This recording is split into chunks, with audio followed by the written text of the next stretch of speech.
오늘 박근혜 전 대통령 재판에 SK의 최태원 회장이 증인으로 출석했는데 아주 중요한 증언을 했습니다. 박근혜 전 대통령과 개별 면담할 당시에 동생인 최재원 수석 부회장의 가석방을 완곡하게 요구했었다. 그리고 박 전 대통령은 재단에 돈을 얼마 냈는지 이걸 확인했었다라고 증언했어요. 자, 이게 뇌물죄 적용에 어떤 영향을 미칠까요? 검찰 출신으로 최순실 국정농단 청문회 청문위원으로 활약하셨었죠. 국민의당 이용주 의원 연결해 봅니다. 이 의원 안녕하세요. 예, 안녕하십니까. 이용주 의원입니다. 먼저 최태원 회장이 어떻게 증인으로 나오게 됐습니까? 예, 먼저 최태원 회장은 박 전 대통령이 받고 있는 뇌물 요구죄에 해당되는 사안에 대한 증인으로 나온 거죠. 즉 SK그룹에서 K스포츠재단에 89억 원 상당을 추가로 출연 요구했었다는 정황이 나타나지 않습니까? 예. 거기에 대한 경위에 대해서 설명하기 위해서 나온 겁니다. 특검 측에서 증인으로 요청한 거죠? 그렇죠. 네. 방금 제가 그 개별 면담에서 자기 동생 가석방을 요구했었다. 그리고 대통령은 재단에 얼마 냈는지 확인했다. 이걸 최태원 회장이 인정하는 증언을 한 거 아닙니까? 그렇습니다. 결국 물론 이제 당시 대통령과의 독대라는 자리에서 기업의 현안에 관해서는 뭐 이러저러한 말이 나올 수 있었겠죠. 하지만은 최태원 회장 동생인 최재원 부회장에 대한 개인적인 수감에 대한 사면에 대한 이런 현황들에 대해서 말을 하고 예. 그에 대한 뭐 답변 과정에서라든지 박근혜 전 대통령이 SK가 재단에 얼마를 냈는지 그리고 K나 미르 재단이라는 건 어차피 사적인 재단 아니겠습니까? 예. 재단이 아니라 예. 그런 거 한다면은 그런 출연 과정이라든지 이런 것들에 대해서 전혀 무관하지 않다 하는 것을 반증한 거라고 볼 수 있죠. 그럼 이용주 의원 보시기에는 그 요 증언만으로도 뇌물죄 적용, 뇌물죄 입증이 충분히 가능하다 이렇게 보세요? 그렇습니다. 이게 일반적으로 검찰에 근무했고 법원에 근무한 사람들이나 만나면은 이 정도의 대화가 오고 갔다면 한다면은 뇌물에 있어서 공적 관계성에 대해서는 충분히 인정이 된다. 네. 예. 구체적으로 뭔가 요구했다는 거고. 그렇죠. 그리고 그것이 또 금액, 돈과 관련돼 있는 그런 대화들이 사전에 밀접한 시간에 오고 갔다는 거 아니겠습니까? 통상적으로 뇌물죄라는 것이 어떤 사람이 생각하시다시피 뭘 하니까 주세요. 이렇게 대가 관계로 생각하기 쉽지만은 그런 말을 뭘 주니까 뭘 해주세요. 이렇게 말하는 경우는 극히 드뭅니다. 그렇죠. 이렇게 간접적인 방법을 하든지 어떤 현황에 대해서 한다든지 정상적으로 처리되는 것처럼 위장에 담은 돌려 말해서 하는 거죠. 예. 오늘 재판에 나온 이 정도 내용을 한다면은 직무 관련성 뇌물죄에서 요구되는 직무 관련성은 충분히 인정된다고 보여집니다. 그런데 아마 박근혜 대통령 측에서는 줄곧 K스포츠 재단, 미르 재단은 공공사업인 것이지 자기 개인적인 게 아니다. 때문에 거기에 출연한 것은 나에 대한 뇌물이 아니다. 이 논리를 계속 펴지 않겠습니까? 맞습니다. 그런 주장도 있을 수 있습니다. 하지만은 오늘 최근에 적극적히 지목했다시피 최재원 부회장에 대한 사면 여부 이런 문제에 대해서는 전혀 그런 관계가 있을 수 없지 않겠습니까? 아하. 네. 그러니까 무슨 문화나 스포츠와 관련된 일도 전혀 아닌 거기 때문에. 그렇습니다. 예. 자, 그렇게 되면 최태원 회장도 뇌물을 공유한 사람으로서 사법적 책임이 생기는 거 아닌가요? 이제 그렇지만 SK에서는 대통령의 그러한 요구에서 89억 원 정도 돈을 요구를 했으나 그 이후에 진행 과정에서 직접 납부하지는 않았어요. 냈지는 않은 상태에서 박근혜 대통령 이 부분에 대한 뇌물은 뇌물 수수가 아니라 뇌물 요구 이런 쪽으로만 기소가 된 것으로 관련되어 있습니다. 예. 그러니까 그 최태원 회장 측은 자기들은 돈을 요구받았으나 내지 않았으니까 독대 자리에서 뇌물 공여죄는 성립 안 된다 이런 취지죠 하는 거죠. 그러니까 독대 자리에서 자기가 이런 부탁을 한 적이 있다는 걸 순순히 인정하는 거로군요. 그렇습니다. 예. 반대로 삼성 측은 직접 돈을 많이 주고 또 승마 관련된 지원도 하고 했으니까 그래서 어떤 요구를 어떤 요구가 있다가 삼성은 지금 크게 미르나 K스포츠 재단에 보면 출연금보다 정유라 관련 말 같은 지원금이 아니라 200억 정도, 동계 스포츠 영직센터 16억 정도 이렇게 여러 가지 명목으로 돈이 많이 갔지 않습니까? 예. 그래서 직무 관련성에 대해서 모든 걸 다 부정할 수밖에 없는 그런 입장인 거죠. 삼성의 입장에서는. 그게 삼성과 SK의 큰 차이로군요. 그렇습니다. 그런데 지난 그 청문회에서 SK 최 회장도 나는 뭐 대가성 같은 거 전혀 없었다 이렇게 주장하지 않았습니까? 그러면 이건 위증이 되는 거 아닌가요?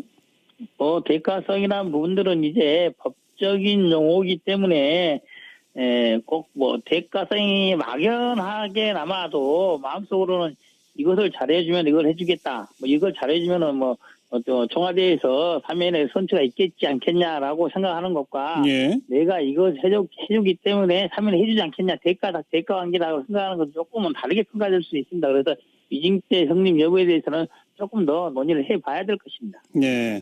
그리고 이용주 의원이 지난 청문회장에서 뭐 동생 가석방 이런 얘기가 아니라 최태원 회장 본인의 사면에 대해서 청와대가 1년 전부터 논의해왔다 이런 의혹을 제기하시지 않았습니까? 이거는 확인이 그렇습니다. 됐나요?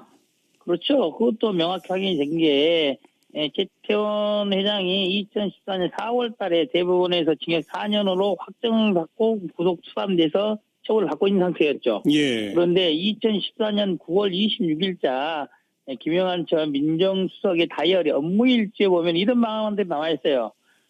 최태원 회장에 대해서 형기 만료 전에 선처하는 방법으로 가석방, 특별사면 등을 검토하고 있다. 그리고 예. 대략 2015년 9월 30일 경에 예.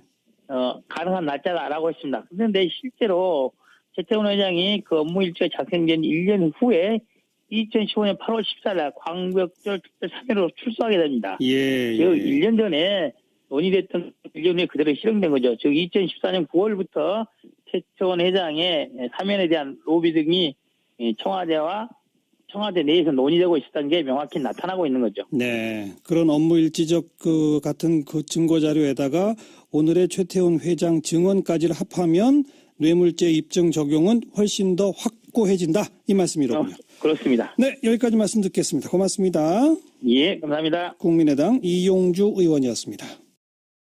그렇습니다. 그런데 지난 그 청문회에서 SK 최 회장도 나는 뭐 대가성 같은 거 전혀 없었다 이렇게 주장하지 않았습니까? 그러면 이건 위증이 되는 거 아닌가요?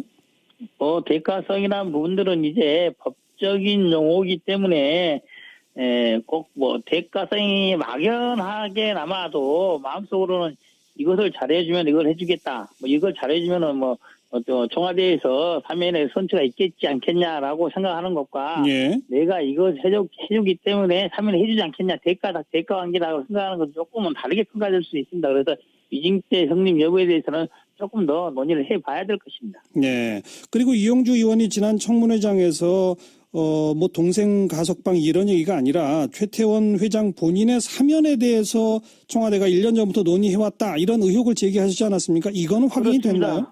그렇죠. 그것도 명확히 확인이 된 게 최태원 회장이 2014년 4월 달에 대법원에서 징역 4년으로 확정받고 구속 수감돼서 처벌을 받고 있는 상태였죠. 예. 그런데 2014년 9월 26일자 김영한 전 민정수석의 다이어리 업무일지에 보면 이런 방안들이 나와 있어요. 그리고 대통령은 재단에 얼마 냈는지 확인했다. 이걸 최태원 회장이 인정하는 증언을 한 거 아닙니까? 그렇습니다. 결국 물론 이제 당시 대통령과의 독대라는 자리에서 기업의 현안에 관해서는 뭐 이러저러한 말이 나올 수 있었겠죠. 하지만은 최태원 회장 동생인 최재원 부회장에 대한 개인적인 수감에 대한 사면에 대한 이런 현황들에 대해서 말을 하고 예. 그에 대한 뭐 답변 과정에서라든지 박근혜 전 대통령이 SK가 재단에 얼마를 냈는지 그리고 K나 미리 재단이라는 건 어차피 사적인 재단 아니겠습니까? 예. 재단이 아니라 예. 그런 거 한다면은 그런 출연 과정이라든지 이런 것들에 대해서 전혀 무관하지 않다 하는 것을 반증한 거라고 볼 수 있죠. 그럼 이용주 의원 보시기에는 그 요 증언만으로도 뇌물죄 적용, 뇌물죄 입증이 충분히 가능하다 이렇게 보세요? 그렇습니다. 이게 일반적으로 검찰의 근무했고 법원에 근무한 사람들이랑 만나면은 이 정도의 대화가 오고 왔다면 한다면은 뇌물에 있어서 공적 관계성에 대해서는 충분히 인정이 된다. 네. 예. 구체적으로 뭔가 요구했다는 거고. 그렇죠. 그리고 그것이 또 뇌물을 공유한 사람으로서 사법적 책임이 생기는 거 아닌가요? 이제 그렇지만 SK에서는 대통령 그러한 요구에서 89억원 정도 돈을 요구를 했으나 그 이후에 진행 과정에서 직접 납부하지는 않았어요. 냈지는 않은 상태에서 박근혜 대통령 이 부분에 대한 뇌물은 뇌물 수수가 아니라 뇌물 요구 이런 쪽으로만 기소가 된 것으로 관련돼 있습니다. 예. 그러니까 그 최태원 회장 측은 자기들은 돈을 요구받았으나 내지 않았으니까 독대 자리에서 뇌물 공여죄는 성립 안 된다 이런 취지죠 하는 거죠. 그러니까 독대 자리에서 자기가 이런 부탁을 한 적이 있다는 걸 순순히 인정하는 거로군요. 그렇습니다. 예. 반대로 삼성 측은 직접 돈을 많이 주고 또 승마 관련된 지원도 하고 했으니까 그래서 어떤 요구를 어떤 요구가 있다 하더라도 삼성은 지금 크게 미르나 K스포츠 재단의 공매 출연금보다 정유라 관련 말 같은 지원금이 아니라 200억 정도, 동계 스포츠 정책센터 16억 정도 이렇게 여러 가지 명목으로 돈이 많이 갔지 않습니까? 예. 그래서 직무 관련성에 대해서 모든 걸 다 부정할 수밖에 없는 그런 입장인 거죠. 삼성 입장에서는. 그게 삼성과 SK의 큰 차이로군요. 오늘 박근혜 전 대통령 재판에 SK의 최태원 회장이 증인으로 출석했는데 아주 중요한 증언을 했습니다. 박근혜 전 대통령과 개별 면담할 당시에 동생인 최재원 수석 부회장의 가석방을 완곡하게 요구했었다. 그리고 박 전 대통령은 재단에 돈을 얼마 냈는지 이걸 확인했었다라고 증언했어요. 자, 이게 뇌물죄 적용에 어떤 영향을 미칠까요? 검찰 출신으로 최순실 국정농단 청문회 청문위원으로 활약하셨었죠. 국민의당 이용주 의원 연결해 봅니다. 이 의원 안녕하세요. 예, 안녕하십니까. 이용주 의원입니다. 먼저 최태원 회장이 어떻게 증인으로 나오게 됐습니까? 예, 먼저 최태원 회장은 박 전 대통령이 갖고 있는 뇌물 요구죄에 해당되는 사안에 대한 증인으로 나온 거죠. 즉 SK그룹에서 K스포츠재단에 89억 원 상당을 추가로 출연 요구했었다는 정황이 나타나지 않습니까? 예. 거기에 대한 경위에 대해서 설명하기 위해서 나온 겁니다. 특검 측에서 증인으로 요청한 거죠? 그렇죠. 네. 방금 제가 그 개별 면담에서 자기 동생 가석방을 요구했었다. 네, 금액, 돈과 관련돼 있는 그런 대화들이 사전에 오고 밀접한 시간에 오고 갔다는 거 아니겠습니까? 통상적으로 라는 것이 어떤 사람이 생각하시다시피 뭘 하니까 주세요. 이렇게 대가 관계로 생각하기 쉽지만은 그런 말을 뭘 주니까 뭘 해주세요. 이렇게 말하는 경우는 극히 드뭅니다. 그렇죠. 이게 이렇게 간접적인 방법을 하든지 어떤 현황에 대해서 한다든지 정상적으로 처리되는 것처럼 위장에 담은 돌려 말해서 하는 거죠. 예. 오늘 재판에 나온 이 정도 내용을 한다면은 직무 관련성 뇌물죄에서 요구되는 직무 관련성은 충분히 인정된다고 보여집니다. 그런데 아마 박근혜 대통령 측에서는 줄곧 K스포츠 재단, 미르 재단은 공공사업인 것이지 자기 개인적인 게 아니다. 때문에 거기에 출연한 것은 나에 대한 뇌물이 아니다. 이 논리를 계속 펴지 않겠습니까? 맞습니다. 그런 주장도 있을 수 있습니다. 하지만은 오늘 최태원에 적극적히 지목했다시피 최재원 부회장에 대한 사면 여부 이런 문제에 대해서는 전혀 그런 관계가 있을 수 없지 않겠습니까? 아하. 네. 그러니까 무슨 문화나 스포츠와 관련된 일도 전혀 아닌 거기 때문에. 그렇습니다. 예. 자, 그렇게 되면 최태원 회장도